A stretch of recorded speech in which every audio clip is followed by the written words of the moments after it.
Hello, everybody. Good morning.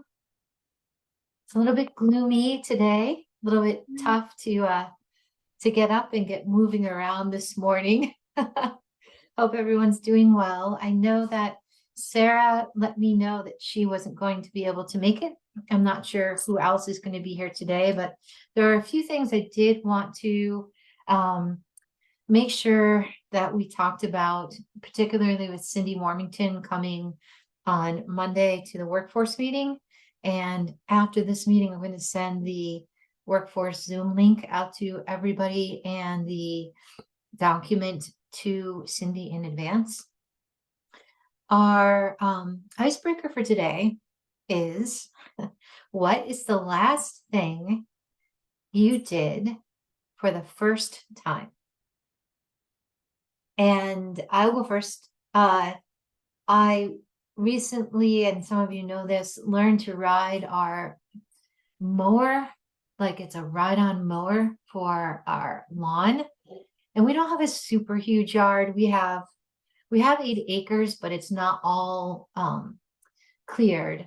But there's a lot of hills, and it freaked me out. And I didn't want to back it out of the garage. I didn't want to put the blade down.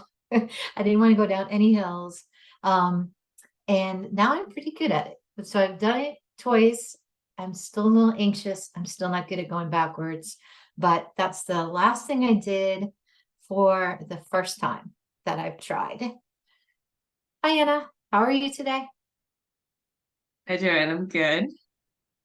Are Oh you boy. muted perhaps, or we just can't hear you?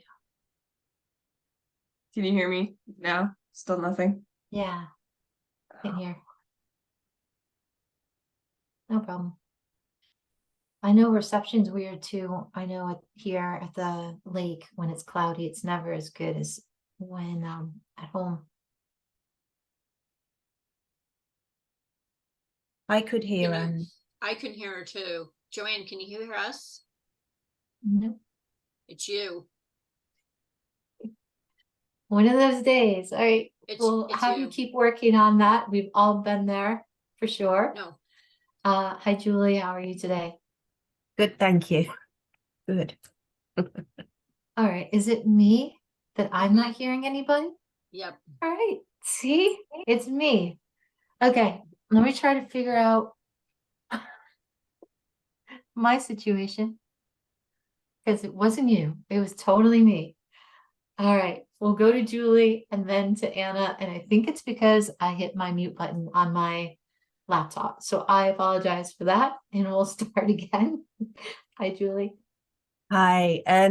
I spent 2 years procrastinating on spray painting a wicker chair, and I did it this week. And it was really, really easy, except I painted it the wrong color. So then I had to paint it 2 different colors after that. But I'm like, why'd I wait 2 years? Because I was That's scared to awesome. do it. Did you have to put covers all over the place so the paint didn't go all over, or was there a trick to that? I pulled it outside and I put a tarp on the ground, but it was fine outside. So, yeah. If anyone's debating spray painting wicker furniture, just do it. It's wicked easy. I like it, and I like the little wicked pun there. All right, Anna. Sorry about that. It's okay. It's totally me. I am learning how to play the banjo. Oh, wow. Which is definitely something that's hard and new and first time for me. So I grew up playing the guitar and piano, but banjo is different. Oh, that's so cool. Great. Hi, Amy. Good morning. Amy Brooks, Early Care and Education Association. And I'm this is a hard one, and the only one thing I can think of is I use the tractor backhoe bucket, but I don't often use the excavator part, and I didn't want to pay more when in a construction dumpster. So I went and got it, and I'm fine with the forks. I've been unloading pallets of things off of Oh, trucks wow. all summer, but I don't use the excavator much. So I shimmied myself up to the construction dumpster and smushed it all down so I would get charged extra. And I was like, darn, I'm good at this. Oh, wow. A hidden talent. Watch out for the next modular. You'll be out there like making it all set and flat yourself, bringing down your own tractor, setting it up. Awesome. Hi, Rebecca. How are you? I'm doing well, thanks. I missed the prompt, Oh, but sure. it sounds like things we're learning or like new things or hard Yeah. things. The Okay, latest thing that's new that you've tried. cool. I'm learning how to drive a team of draft horses. I rode growing up, but I don't have any driving experience. And I met a woman in Vershire who has this like beautiful team of horses, and it's better if you do it with two people for safety reasons. So I kind of get a free lesson, and she gets to take the horses out, and we go on roads, and she's going to teach me how to use the really cool farm equipment that they have too. So that's what I've been doing. It's fun. It's excellent.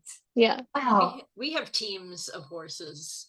Oh, do you too. really? Cool. Yeah, because I ride, and I had a pony cart when I was little, but my husband likes to use a team.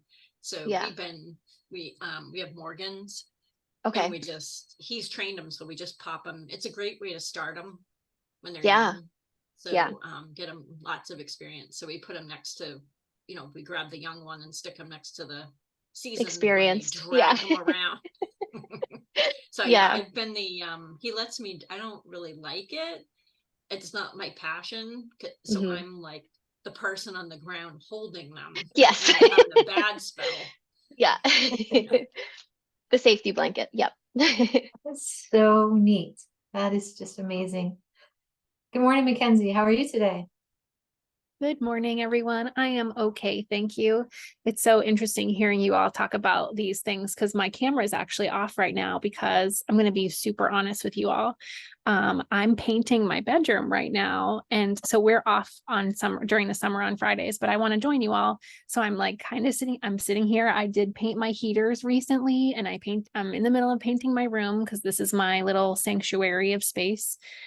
But I was thinking about the last time I did something for the first time, and I couldn't think of anything as awesome as you all, but I did have a parenting first recently, which is, that's a journey we all go through as moms. I have a 6-year-old and a 10-year-old. And interestingly enough, for the very first time, I had to talk to my kids about not cutting their own hair.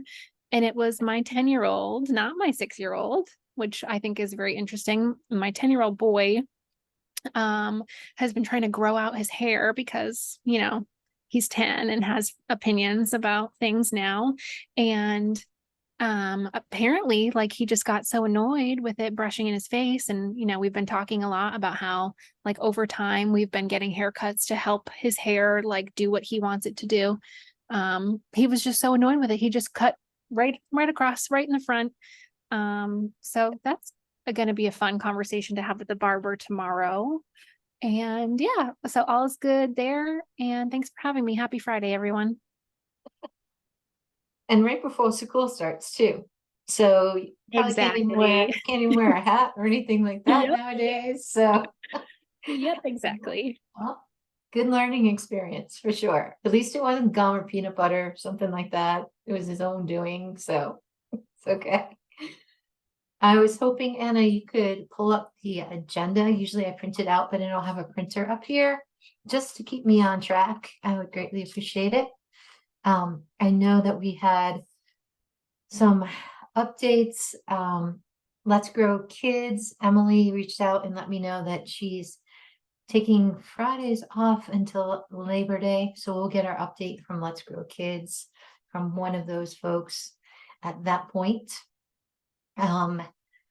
Mackenzie, do you want to give us any updates from Moms Rising that we might Yeah, I need to can be aware of? absolutely. Yeah. Thank you. Yeah, thank you so much to everyone who's helped spread the word about our fellowship that we have officially launched as of this week. Just as a reminder for folks that might be new to Moms Rising or us, Moms Rising in New Hampshire has in the past typically run a statewide fellowship that consists of a cohort of about 12 or 15 people who spend 10 months together. It's a paid fellowship to learn about different advocacy issues, to hone their skills as storytellers, to learn about race and equity. We bring a lot of trainings to folks based on what they tell us they need to be effective in their communities, to be creators of change. But we this year are piloting a regional program in the Upper Valley and bringing folks together from New Hampshire and Vermont to look specifically at early learning in the Upper Valley, although we will touch on some other issues that affect moms and their families throughout the process. And so so we've opened that registration. We have a couple of people who are already really interested. Our goal is to have basically everything up and running by October 1st, which it kind of feels crazy to say that feels right around the corner. So if you have anybody interested who you think might want to join us or who might benefit from learning more about, the legislative process, or about, for example, another training that we do is on how to hold an effective meeting and how to hold effective one-on-ones. So there's great professional development skills there as well. And, good candidates for this are folks who are just in communities. And so they can be moms, dads, caregivers, childcare providers, anybody that we think might be we sort of call them like hubs for community change. And the way we've seen this happen in the past is that really, like, people who leave this fellowship tend to stay working in advocacy in their community in some capacity. I mean, we've even had fellows who change career paths because of passion that they find for housing advocacy, for example, during our fellowship. So there's the fellowship update from me. We're going to be doing some more outreach on Monday to folks in the area. But happy to like make connections there. And thank you again for all that you do to help reach people. And the only other thing that I wanted to just keep you all up to date on is this national proposed rulemaking out of HHS. I know that I just sent Amy and Joanne some clarifying information yesterday about requirements versus suggested uses of funding in the NPRM. And we are Moms Rising is finalizing our comments for that public comment period, which is open through the 28th.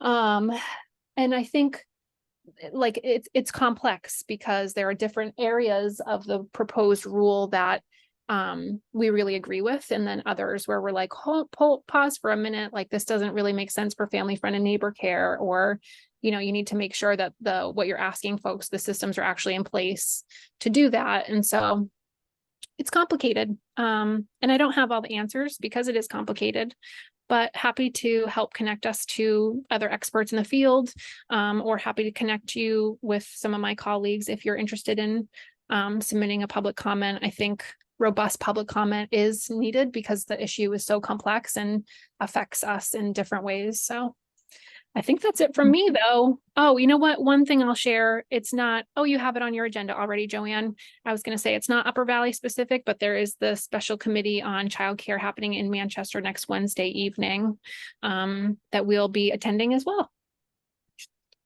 Thank you so much.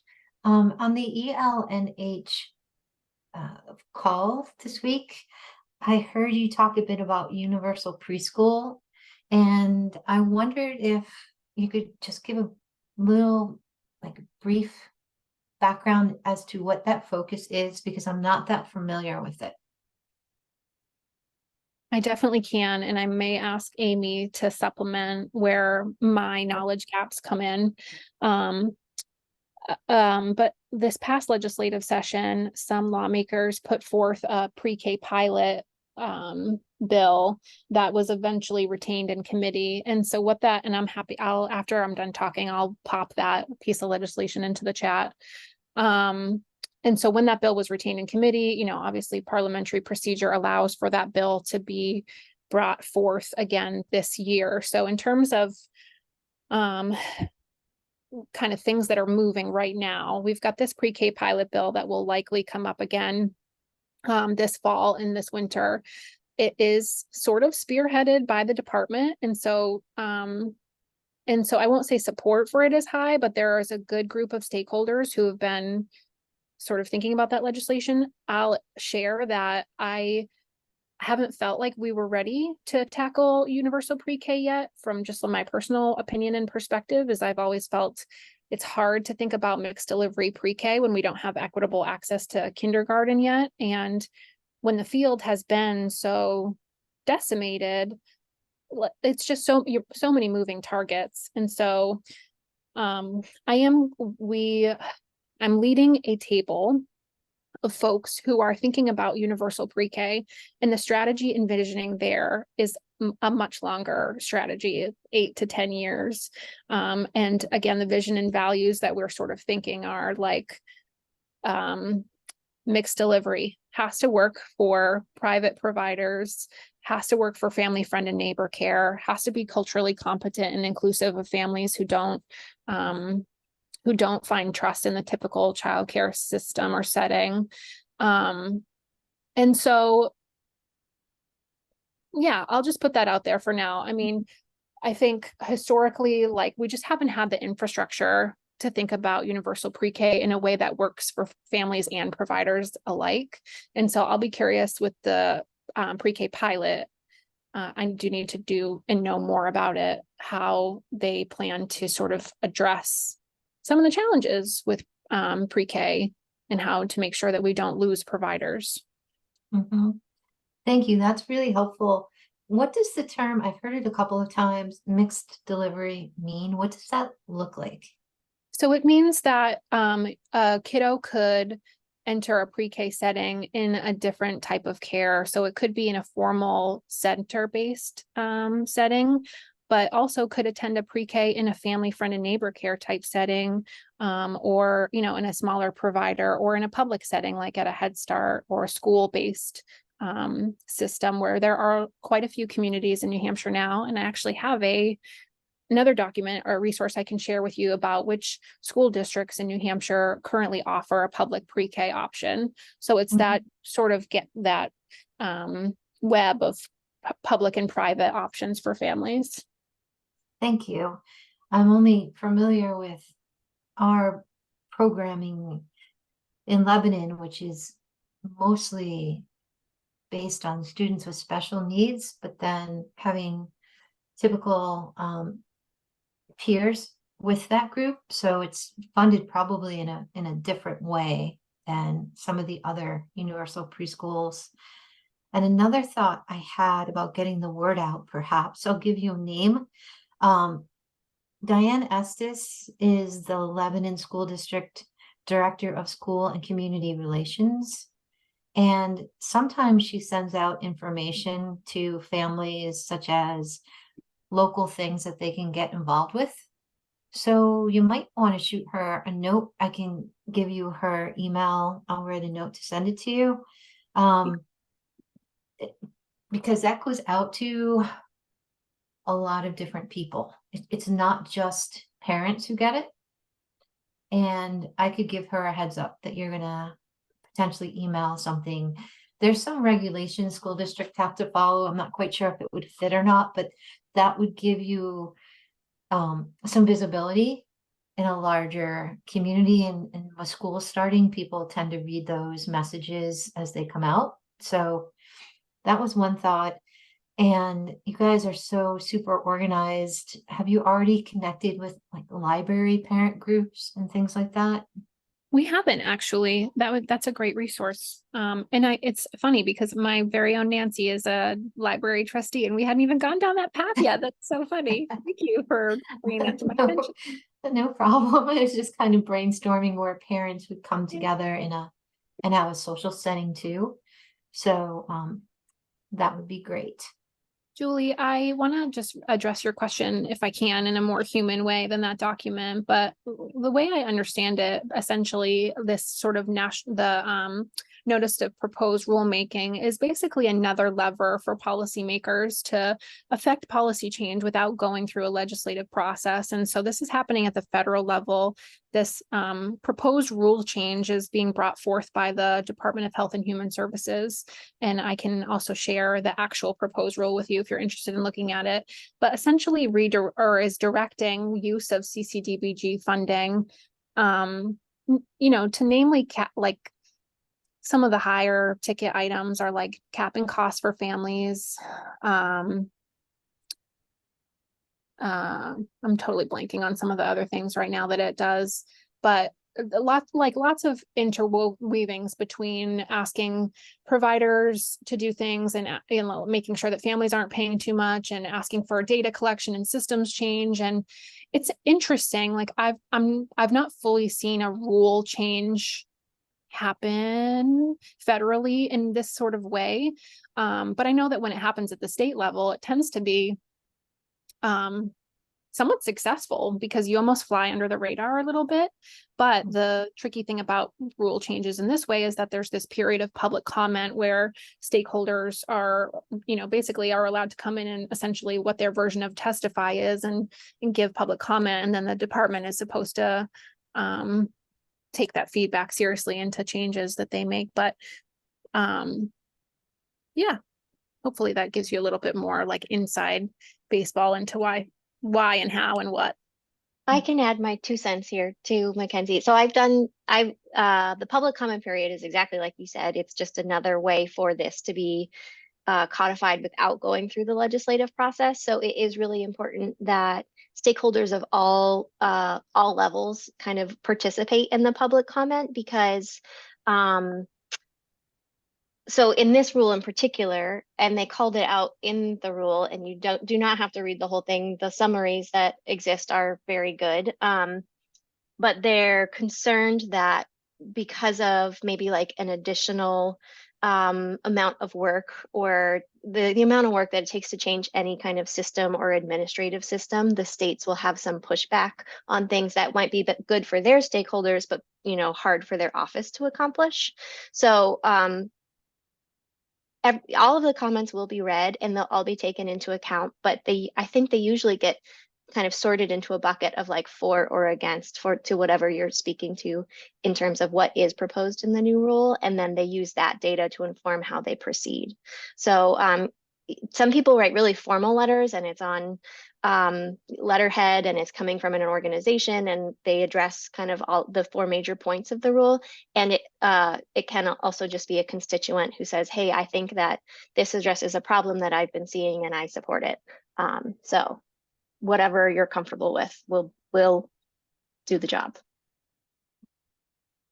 Thank you. That was super helpful, and I'll definitely read that information that was sent out. So thank you.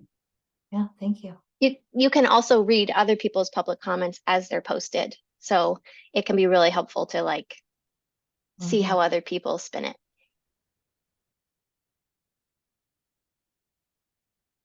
Great. Amy, do you have an update on the career cultivator work? Yes, so our group has finished this week. I have not gotten the update as to where they are going as far as placements, or if they're staying in a sub pool or whatever. And then I just was texting our recruiter, and we're at 11 for the September 11th group and counting. So hopefully we'll get more and cross the 30 finish line with this group would be wonderful. That's amazing. Yeah. Yep. So yeah, we're still scrounging, trying to find people that are either looking for different employment or are high school students that still haven't quite made up their minds where they're going. So there are a few of those that they're still talking to. Okay, great. What I would like to do is, Anna, would you please pull up the 1-pager for New Hampshire advocacy? We can take a look at that. and then I'll share it here, and then one more time with workforce until we consider this to be as best as we can get the wording.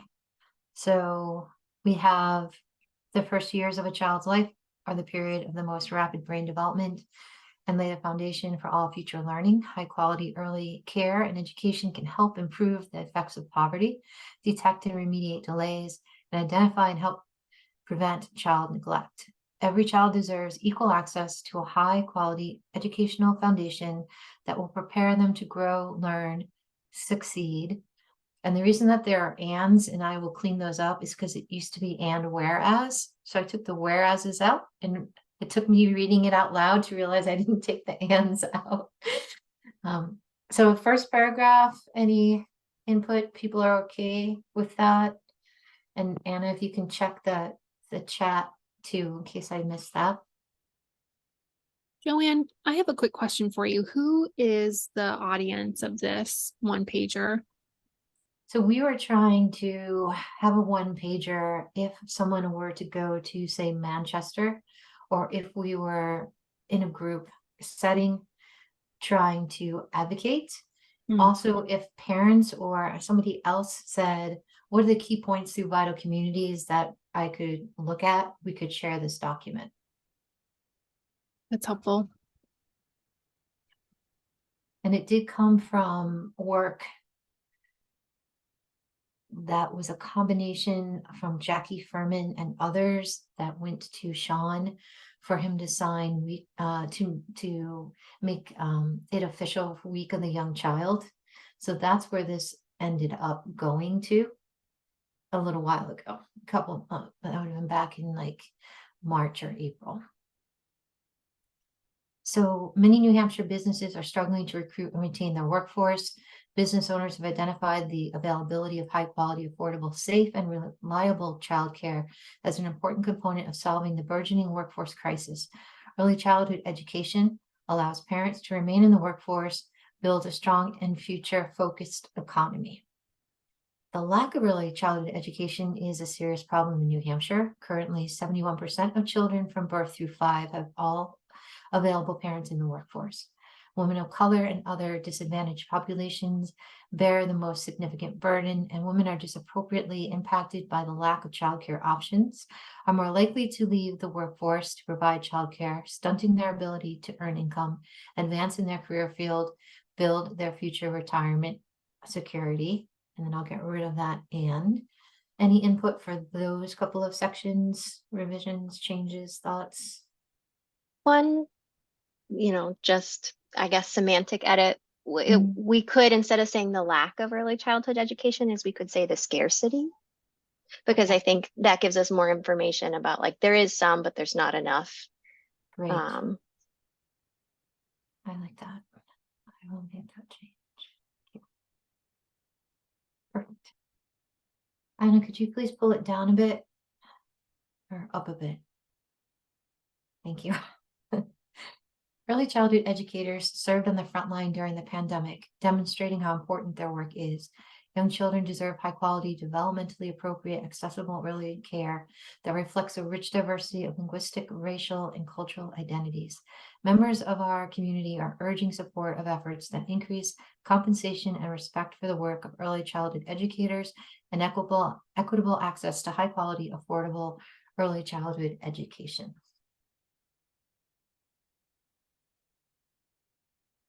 If you happen to take time to read this, if you haven't had a chance to look at it, if you have any other thoughts or suggestions, please push them my way. Probably won't share it with the workforce because of the conversation with Cindy on Monday. Probably won't have time to do both, but I would like to have this complete in, let's say, 2 weeks. Thank you for that. Let's see, next on the agenda, I think it might have been Cindy's questions. Yes. Would you please pull those up? I'd appreciate it. So to those of you who have had a chance to look at this document and provide input, I appreciate it. And if you haven't had a chance to, if you could get back to me today, I know it's short notice, but I think it's important I give her the questions in advance for Monday. So we are going to start off with, what are the major issues New Hampshire is facing specific to early childhood education that you have knowledge of and would like to focus on? Then, Amy, I pulled up this one toward the top. A critical issue is the lack of staffing. There are currently programs with openings, but they do not have the staff. One innovative model that is working is the career cultivator. And I'll put you a bit on the spot to share information about the program, and then ask her if she has suggestions to increase support for ECE workforce initiatives. Thanks, Anna. When talking about ECE issues, these 6 areas continue to be at the forefront. Affordability, so families versus true cost of care for providers, fair and livable wages for early childhood educators, governance, so single empowered statewide leadership, accessibility and equity, career pathways, and sustainability. So a dedicated revenue source that fully funds the system. And then I would ask, are there areas you would like to focus on and advocate for? Originally, I had it written, could she kind of respond to all 6, but I feel that's kind of a hefty lift. And if she could talk about a few, then we get a sense of what she wants to focus on and what her background knowledge is. We're seeing issues when parents in New Hampshire want to enroll their children in Vermont programs. When Vermont centers try to engage with New Hampshire billing, they're finding themselves with too many barriers to enroll New Hampshire children. In what ways can you open communication on a bi-state level? I'm hoping, Amy, I captured that right after I had the children mixed up direction-wise. Okay, great. So this is a bit of a longer one. So there's forward movement in New Hampshire, including financial support. In what ways can you help to ensure timelines are met and funding is secure and the momentum continues for a better, more sustainable system for all? I'm hearing in a lot of meetings I'm going to, people are excited about the funding, but when is that going out? What does that look like? What are the revenue streams? When is it anticipated? The process for becoming licensed and the expectations for completing a multitude of forms after being licensed is overwhelming. And we're asking, does she envision a statewide single department overseeing ECE, regional support systems in place? Would she be open to an overhaul of the current system so that completing forms is more simple? In what ways do you see family, friend, and neighbors care being a part of the solution? How can we better support the smaller subset of providers? And asking if she's familiar with New Hampshire Connections. We're finding that it often is not functioning, but it's being more embedded into all the processes. Is there a way these issues can be resolved?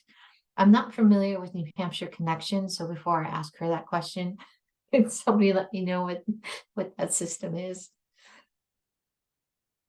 That's the communication system or the registry system for, it's actually it's the main landing page for New Hampshire childcare. So if you go to New Hampshire Connections, it has everything from helping families find childcare to job opportunities, families on their providers and communities, community member resources, things like that.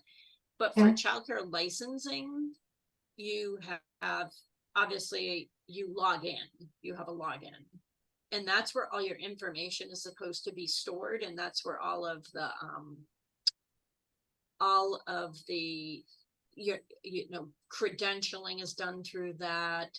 You're supposed to be able to trace your criminal background checks, they track all of the professional, each one of your staff has a professional registry to open up the free courses, required courses, they're all kept there. Sometimes they can't get in. Sometimes the system isn't functioning, but it doesn't say what to do if the system doesn't function. Or it'll say, I know at one time, I don't know if it's still there, but when I went to renew my credential, it said, as of this date, like August 1st, 2020 or whatever, you had to do it on the system. There was no link on the system. So I called and they're like, oh, you have to do it by mail. I'm like, so everybody has to call. every single person in the state that's redoing their credential, I had to call. I don't know if they fixed it because I haven't been into, but those are the types of things that sit there. I know I gave this problem to Joe Kenny, and he went through it, and there were things in there that haven't been updated since before the pandemic. Mm. Is that lack of staffing in that department? Is that DHHS or? It's not a department. This is a contracted Oh, tool to Southern New Hampshire Services. Contracts this. Donnelly Lozo is responsible. They subcontract to a web company, and nobody is holding anybody accountable. And it drives me crazy because we're paying for it and nobody will say anything. Nobody wants to hurt anybody's feelings or something, but we pay for this. We've paid millions and millions and millions of dollars out of just the pandemic money to beef up this system. And sometimes it works fine, depending what you are trying to do. And then often it doesn't. And I'm pretty sure right now, when you go into childcare search, it does not have anything loaded prior to a certain date.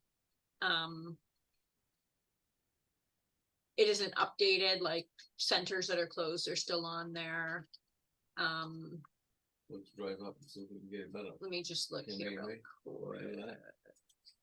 is this the responsibility of the individual parties to go in to say we're closed? Well, Or I guess they want you to do it yourself, but I don't think there's a way to tell the system you're closed. There's no tab for that. Let me just see if they're okay. So this is also supposed to have, for parents, it's supposed to have their licensing visits on there. Okay, here we go. I'm on the one in Colebrook that I'm aware of. The problem is when we get down there and try to Says- we try to eat and drink. Visits that occur, inspection and monitoring visit reports. So this is where parents can see capacity, who they are, what the programs are. Inspection and monitoring visit reports, review date, type of review, level of compliance, blah, blah, blah. Visits that occur on and after the 25th of August, 2020 will display here once a visit is completed and closed.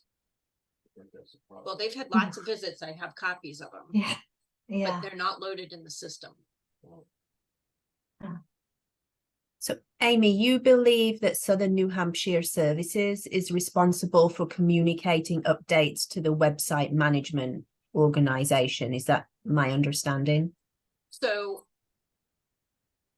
I want to know who is responsible for connecting the information for program licensing to this site. Who is responsible for this site when it doesn't function? Like, wouldn't you? So what they've done is they've transitioned a ton of the responsibilities of providers onto this website, and it's defunct. You know, not what they- So it just adds to the provider's load of frustration.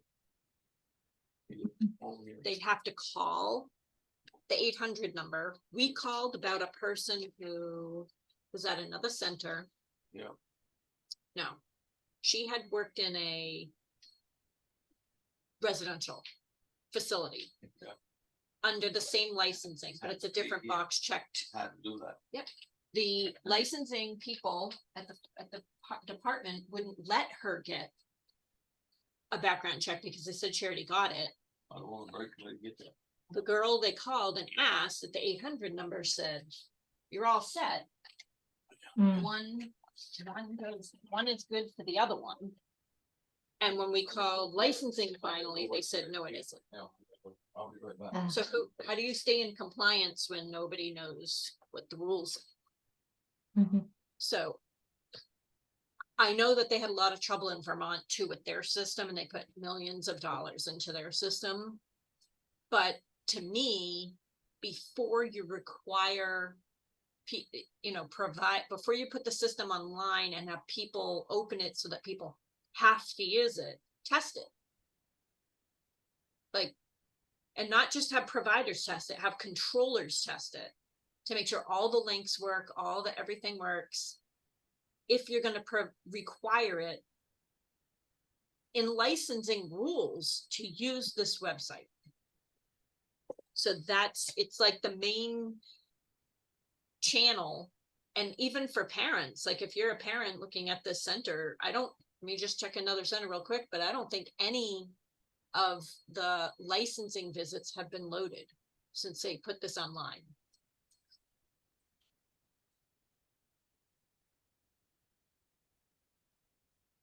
And I think that with the expansion of the childcare scholarships that are coming early next year, that's probably going to have a lot of information is going to go here.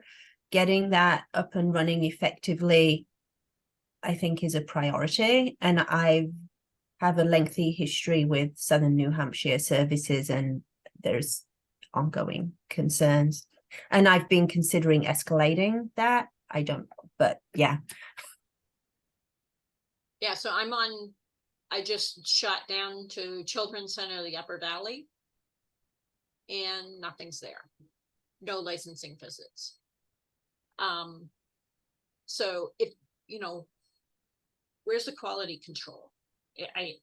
Especially if you're going to require this as a tool, it really, of course, the person you talk to on the phone is not the problem, but it really irritated me when I called to find out what do I do with my credential. And they said, oh, you have to mail it. Like they've said it a million times. They knew it right off the bat. And I'm like, that's a problem. The website needs to indicate that you have to mail it, or the website needs to be fixed. Like, why are, so everybody has to call the 800 number and get a ticket. You get a ticket sometimes if no one's there. And then 4 days later, they called, you're not available.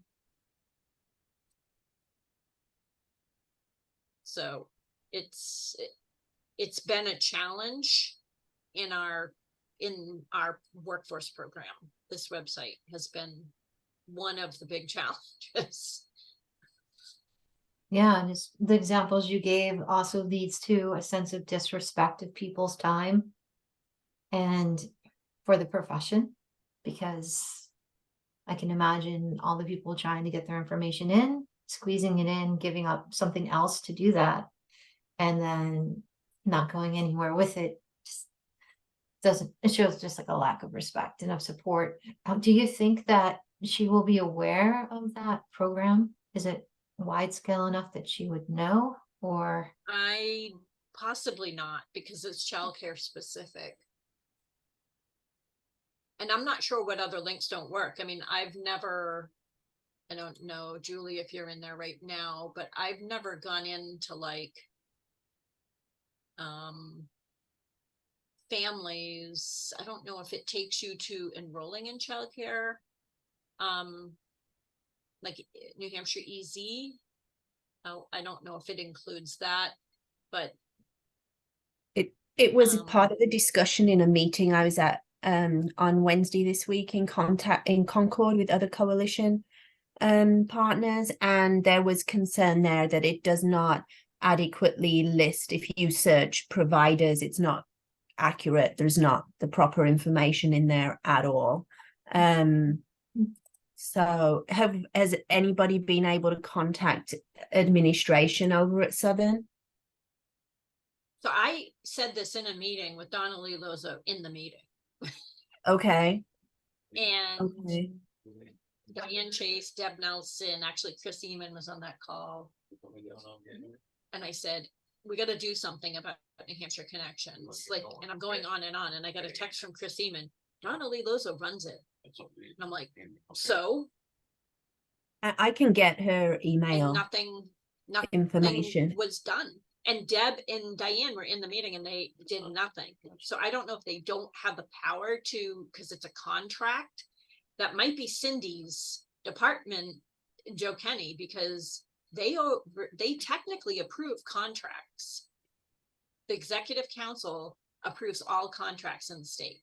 And this is a contract. New Hampshire Connections is a contract. Yeah, but what I see about that. So I think I would suggest reaching out to Donna Lee again, maybe by email, so it's documented. I'm happy if you don't have that email address, I can easily get it. I have that email. Okay. Yeah, I'm sort of like, the wrong messenger, because I am the only messenger to that level of this problem. It seems nobody else seems to be taking it to another level. We gotta know stuff here.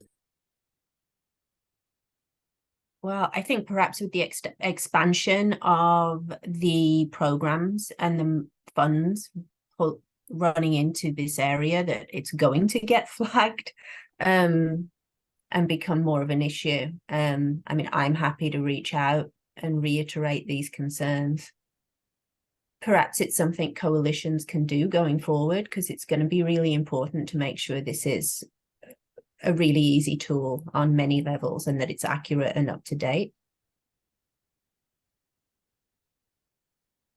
I also will be at an event meeting Cindy Warmington the following week. I'm part of hosting an event where she's a speaker. So if anyone wants to follow up with me to put a bug in her ear after this workforce meeting, I'm happy to try and facilitate further communication. So That'd be great. Yeah. So Joe Kenny brought it up to the commissioner, the whatever, and then they investigated and asked Donna Lee, and she said no one's complained about it. Yeah, that's right.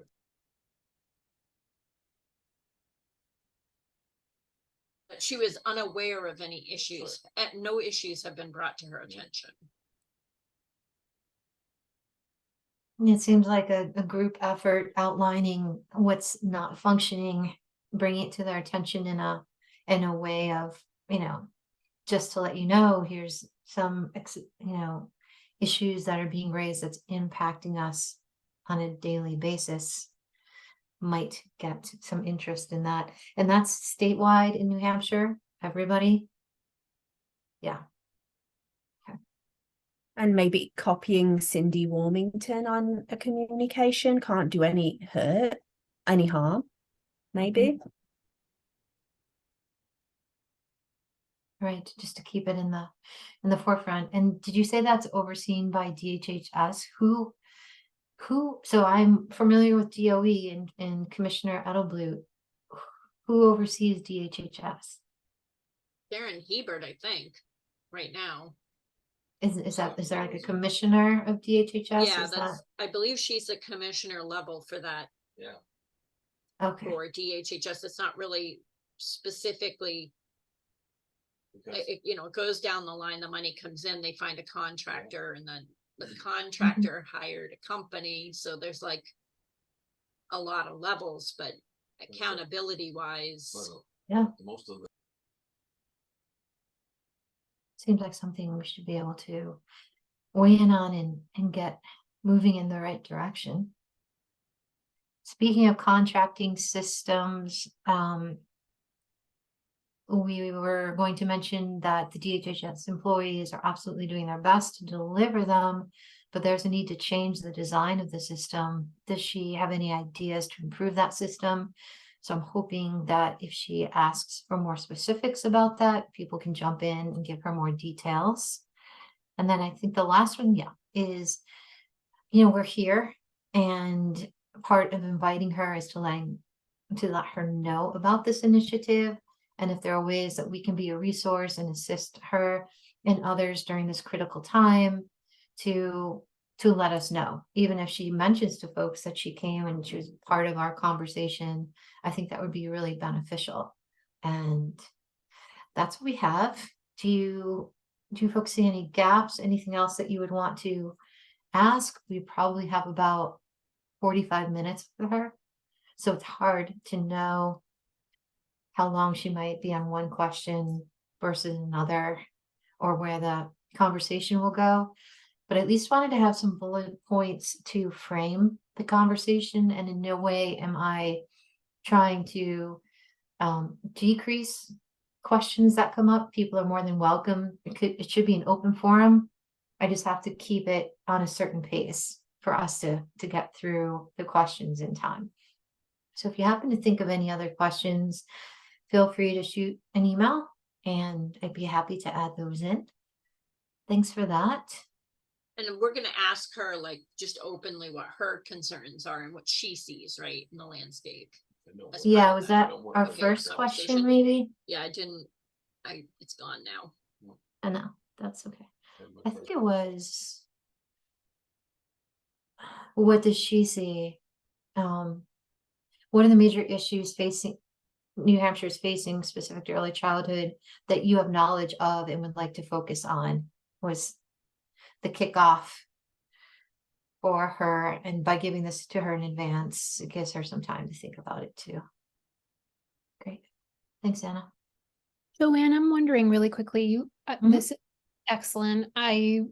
45 minutes is like not enough time, but I was wondering if there is a gap in your conversation, if folks would be interested in pursuing like a conversation with her about systems. Like one question that I have, and I don't know the answer to, is like childcare, especially with the growth from the legislation that we saw this past year, it doesn't really have a natural fit home in the state. Like it doesn't really sit that well at DOE, but it really doesn't sit that well at DHHS as well.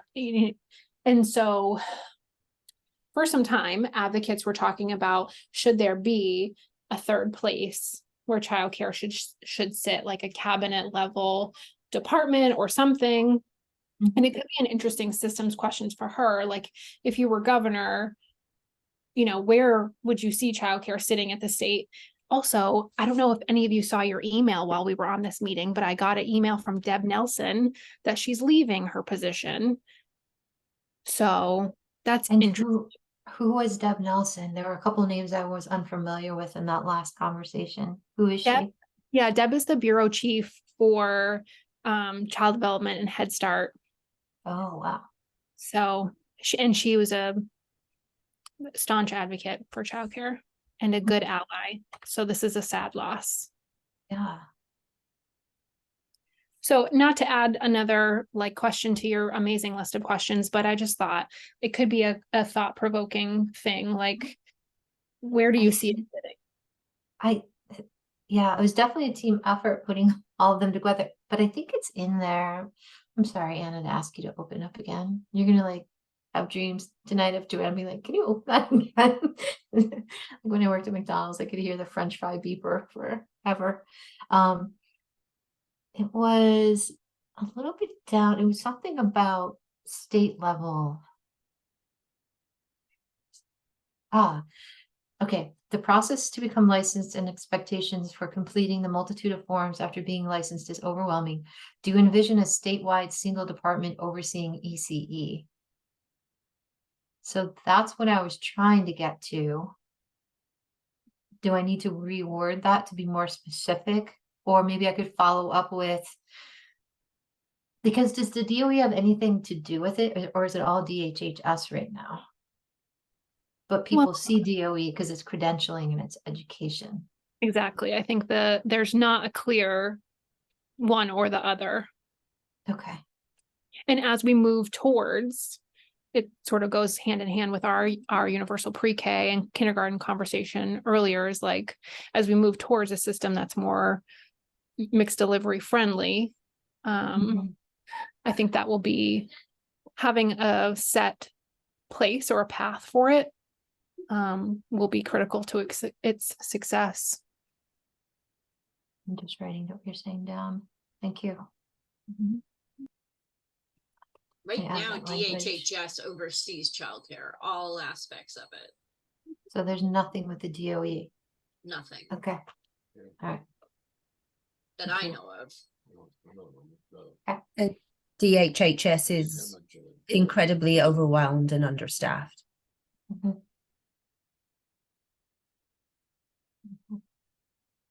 Great. Well, thank you for that feedback and for your time reviewing that information. Okay. We had an ECEA EV Board of Directors retreat a week ago. I thought the agenda that Amy, you and your team put together was great. I just wanted you to kind of have an update on the group conversation. We worked on the mission statement, kind of combining the mission statement with the vision statement language, which aligns with the vital communities language well. And quite a few other topics came up at that retreat. And we're having a follow-up just because there are a lot of lively discussions and conversations. It was really a great group to work with, that's for sure. I was wondering, Amy, if you could just give a brief, broad paintbrush about the concept of couch supporting a consultant to be able to do the work that we're trying to figure out how to do for advocacy, what that might look like, or is it too early in the early stages? We're not sure if that's even going to happen. I don't want to say anything if we're not sure.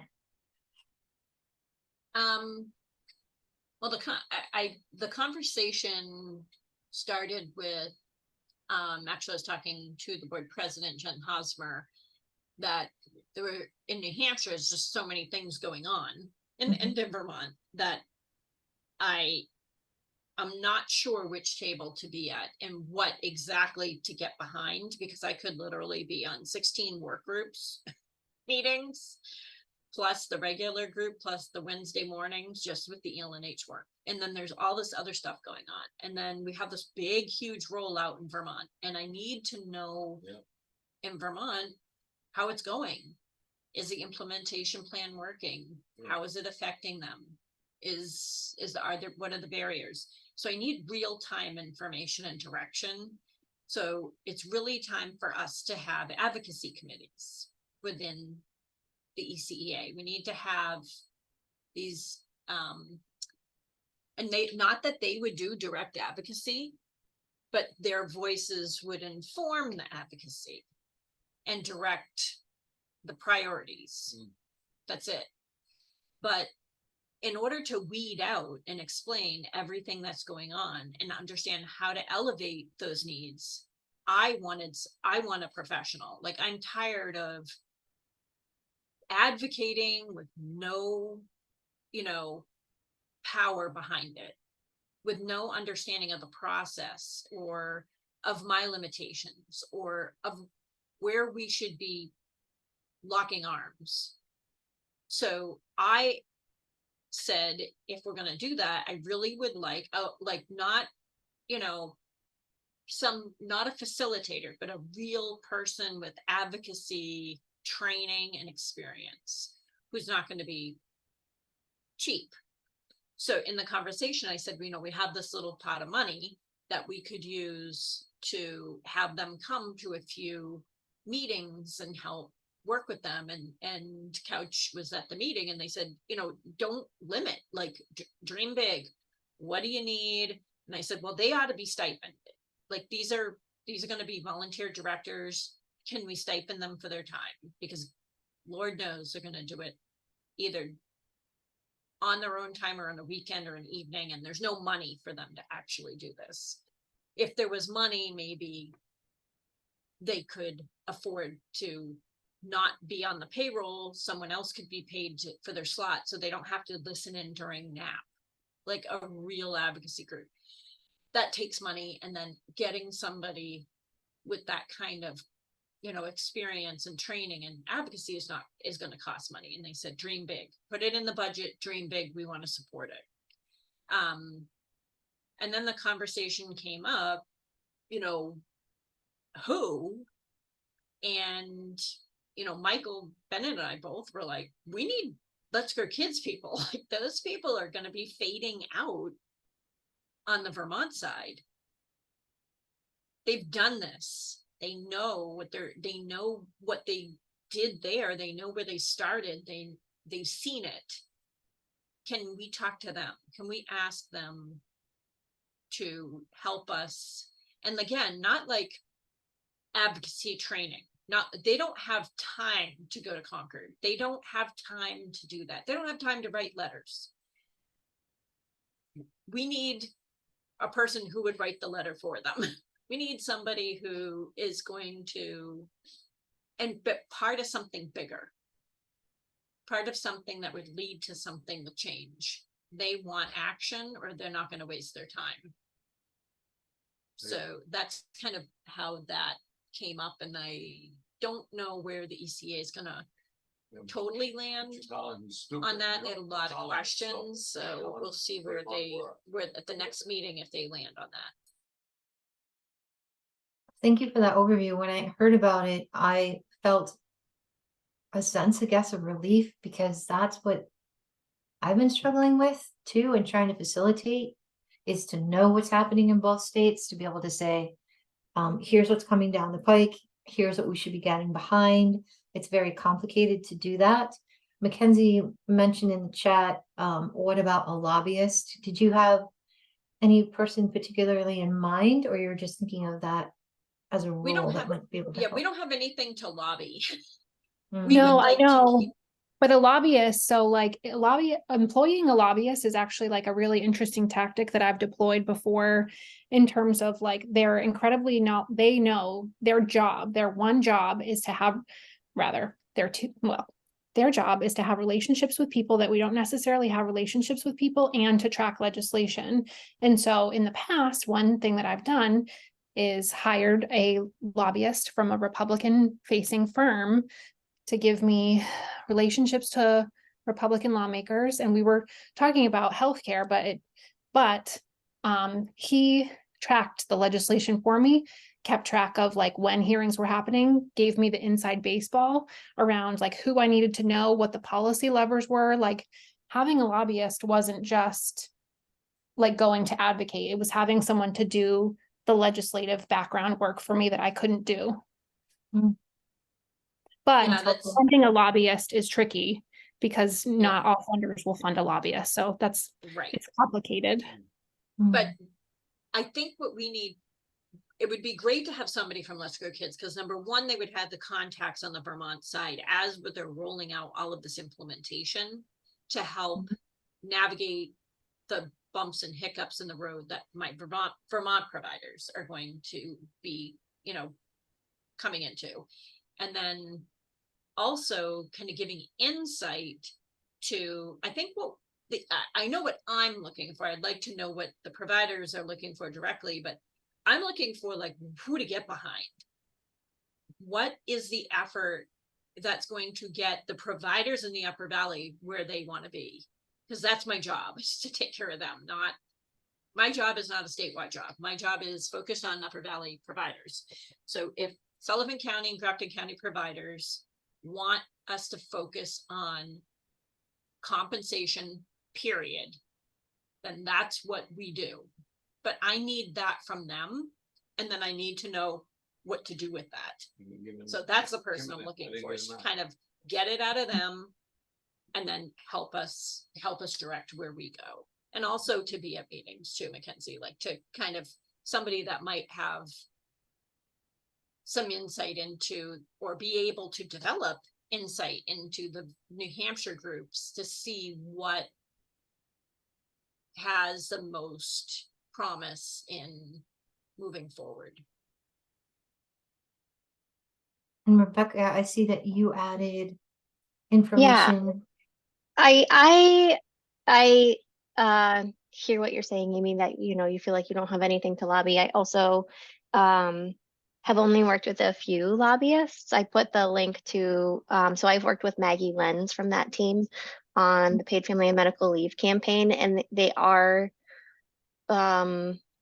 certainly an asset beyond kind of like speaking to specific legislation. They do just give you exactly what Mackenzie said, all of the information about what they think the levers are actually going to be, and like how, maybe there's just so much that happens within the state house that unless you're there day in, day out, we could never be privy to all of it. And that's like what's frustrating and also what's interesting about it.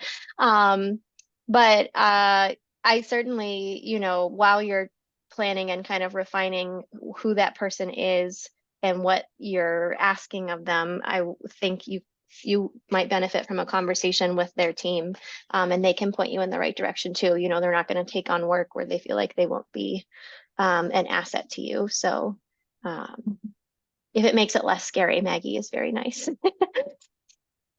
And Mackenzie mentioned, is there somebody out there that could do Vermont and New Hampshire, or are they associated only with one state? I mean, you can be registered in both states, but I'm not familiar with a firm that does both because it is so specialized. Mhm. If maybe if we could find somebody who is, you know, an early childhood educator advocate versus a lobbyist, that I could see crossing state lines, but the lobbying, I think, just based on my limited experience, I haven't seen that. Well, that was a good conversation in order to get, you know, I guess glimmer of hope that we will have clarity, and the Let's Grow Kids idea just makes perfect sense. And then just trying to figure out if people can't do both, who could help us with the New Hampshire side? Because it was so much easier to rally behind what Let's Grow Kids was doing because they were clear and they were like, here's what you need to do. If you don't have time to write a letter, here's the letter. New Futures did that too, and other groups in New Hampshire. But I'm just thinking about as a collective, like one-stop shopping, if I could call it that. It made it much easier on the Vermont side, and we do need that on the New Hampshire side. Anna sent me and John a Valley News article we wanted to mention to you in case you weren't aware of a potential ECE center opening up in Sullivan County. And that came up through that area. Same kind of conversation that happened in Lebanon is being repeated there. A couple of years out, they're saying. So it's at the conversation level.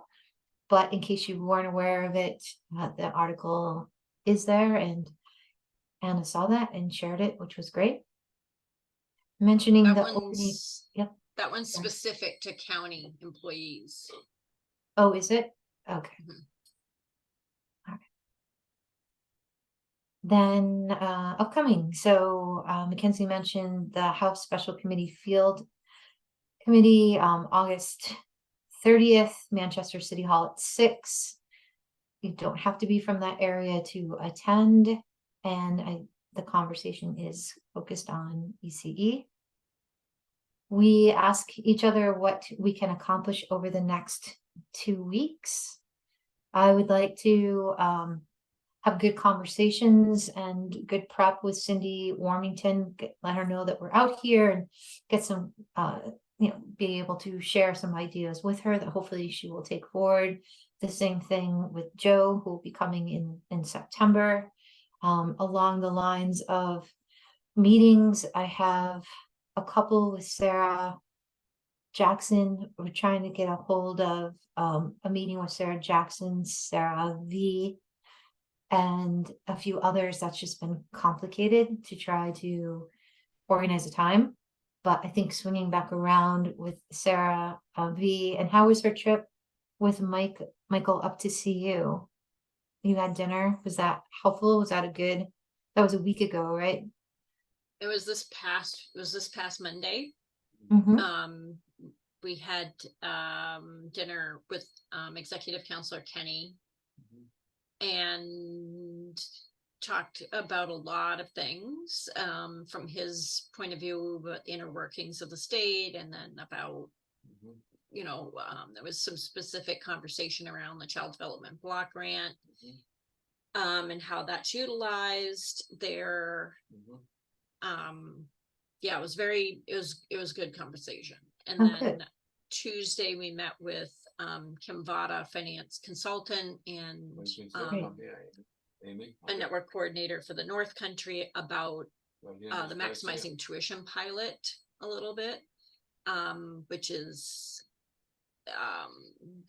not unlike what Vermont is doing with Act 786. But kind of seeing what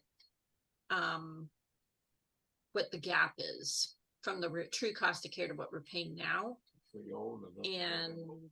And then there was conversation around the 7%, Mackenzie. Yeah. Just how much would that cost? How would 7%? It was an incredible number to even think about.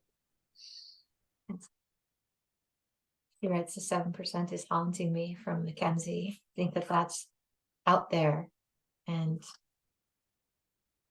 Did you get any more information about that, or is just a lot of questions? Well, in New Hampshire, we don't really know the true cost, so Hmm. we don't know what the 7% would be, to be honest with you. We have a better sense of what people make than what it actually costs. So we just know that from where we are now to there is a gigantic leap. Mhm. But we also know that for children on scholarship, there are a couple of things. The children on scholarship, that centers with the small increase in New Hampshire to the new state median. What is it, Mackenzie? Are we at 75% now? It'll be 85% and when that, That's what I thought. Yeah. Oh, Okay, when we're all done, it'll be 85% is actually a big step in New Hampshire. And it's Ken Vaught is starting to calculate what that means. And it is a significant increase if you have children on scholarship. Then we led to, how do you get families to engage in scholarship? Because of part of this maximizing tuition pilot, we're gathering the financial information from all of the families, and we're finding people that would qualify. And then overcoming kind of like convincing them to apply for support, and then helping them with the process. So when I met Joanne, where was I yesterday? A corporate council? Was a corporate council meeting yesterday? I wasn't at that one. Okay, where was I? That was Wednesday. It's a subgroup of corporate council, the workforce or the workforce you. development work group. Initiative Corporate Council. Got it. Thank you. I never know where I am. But anyway, Anna, you were there. Were you there? Okay. I don't know where I am. And the conversation came up about back when we had the childcare project. And we were in this regional way of helping people get scholarship, get into the system. And with this push in Vermont, is there any way that group could potentially set up a hub or multiple hubs in the Upper Valley, even temporarily, to assist families to apply, to make it easier for families to apply, especially if they have a phone with minutes? What we learned from our workforce program is that people don't have laptops. We made an assumption everyone had a computer, and a lot of people use their phones, and a lot of phones are by minutes. So the ability to take a picture of your information and send it, the ability, those people don't have their rent receipts, they don't have their paycheck receipts, pay stubs. You need 3 pay stubs. A lot of these people don't have them. They work for corporations that are often franchises, and it's really difficult to get copies of them. It's just like the barriers keep stacking up. So we were wondering if there were like a possibility where they could set up, excuse me, hubs to help people enroll while, there's this opportunity to help them pay for it. At the Public Health Network panel that I was on, pardon me, 2 weeks ago, I think it was now, one of the organizations was invited to, I think it might have been Hartford School District's open houses, and they were going to bring devices and set up a little table and try to, for lack of a word, capture families as they came in, to try to assist with certain kinds of paperwork that they have things that can help people. There are resources, but connecting people to those resources is really difficult. And so that I thought was a great idea. Possibly some of the parents that need to have those resources the most might not have the ability to get to the open house, which is always a problem. So that's the tricky part, but it was one way to try to hand out resources and let people know that they are part of that. And Julie wrote, are you all aware of the 3 continuums of care in New Hampshire? I'm not. No. Okay. So basically, that's a consortium of organizations that assist people in financial and/or housing crisis, who could be potentially struggling with homelessness. So there's 3 of those in the state, the Greater Nashua one, the Manchester, and then balance of state. So that would be a key resource for if providing scholarship information to the people that attend those meetings, because they have an awful lot of communications with the population that you would really want to be trying to serve and who are most vulnerable. That is a great connection. Thank you. I Julie, wasn't aware of that. It's my understanding that when, and this is aged understanding, but 1, 2, 3, yeah, 3, you 4, go into 5, the system right here. for 4 of them we got on that. insurance and for your children. And at that point in time, you can check the box to get childcare scholarship. Yeah, It's not automatic. You have to choose it. And a lot of people are not checking that. They're like, oh, I don't need it. My mom watches the kids. You know what I mean? Or Okay. you know what I mean? And then their circumstances change and they have to go through the process all over again. And if we could just check the box and leave, why do they have to have it? They can just leave it open. Mm-hmm. Can they just check the box? So I'm not sure about that part, but all this information would be really crucial to communicate to the various continuums of care, to have them disseminate that information to all the providers that are present at their meetings. The Greater Nashua one, for example, there's generally about 50 people that attend from the Greater Nashua area that are involved in oversight of the organizations that provide this kind of assistance. So getting into that network is a huge way to get this information out. And I mean, I have connections with not so much the balance of state, but Manchester and Greater Nashua, I have connections. So but yeah, I don't really know a lot about checking that box piece. But I was told that a case manager told me that she was frustrated because I would be working with her on some people and she'd be like, I told them to accept the childcare back like 2 months ago when I was working with them and they didn't want to. And I'm like, what do you mean? Like, can't they just check the box to be open for the resource and have it available? Because they already had a RID number, which we use for billing. They already had the number. It just wasn't active. So, and they have to go through the entire process all over again. So I mean, I could probably talk to you forever about the various barriers that these people face, sort of externally with the systems and then internally, because most of them are operating on a sort of survival basis. They cannot plan ahead.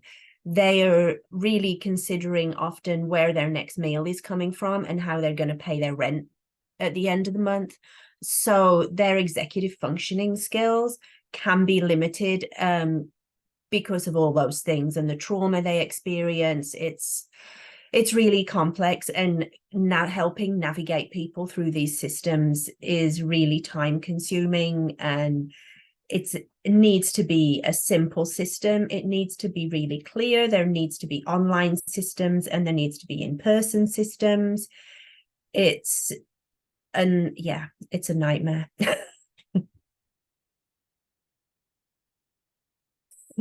So on that note, I'm wondering, over the next 2 weeks, is anybody attending any workshops or meetings that might lead to something for our next advocacy meeting that you want me to add for the next one? I know we all are going to meetings pretty much constantly and never quite know if something's going to pop up, but I wondered if there's anything that people want me to remember to add to this next meeting. If not, that's okay. Just shoot me a note, or if you see when I send out an agenda, always feel free to email me if I've missed something or you want to add anything.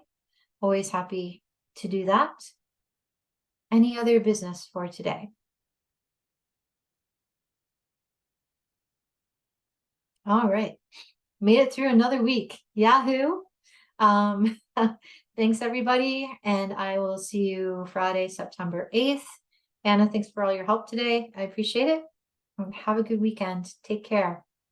Hope the painting goes well, Mackenzie. Bye-bye.